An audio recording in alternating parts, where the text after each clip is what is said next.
If Klay Thompson had his own team, if he was the best player on a team, would he be at the level of the top-level superstars in the NBA?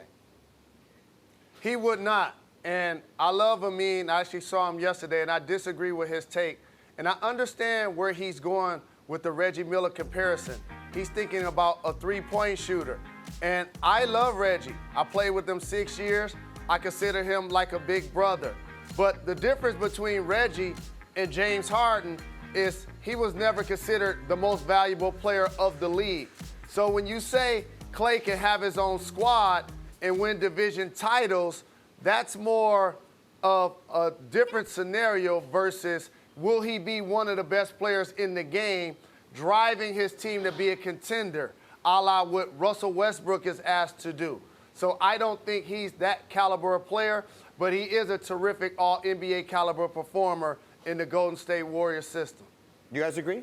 I don't know if Klay can win division titles by himself, but I do think he would be an all-star.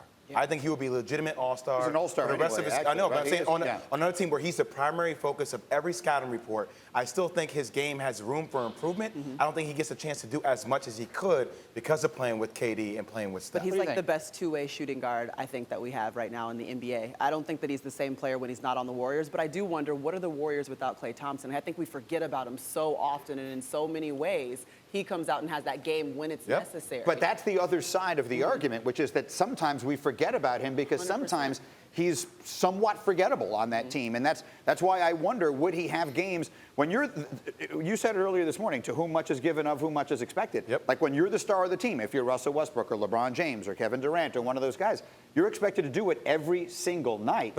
Would he do it every single night? The beautiful thing I love about Klay, he gets him where he fits in. Yeah. I mean, a lot of his shots, if he's playing with a good enough player, like he will find ways to get his shots off. He doesn't need the ball to be active. I think it'll be interesting to see where Klay ends up next year, because I think there might be a part of him that wants to show I can be the guy and I will be the guy. I would love, let me see. I would love it if he takes that challenge. I would love to see that.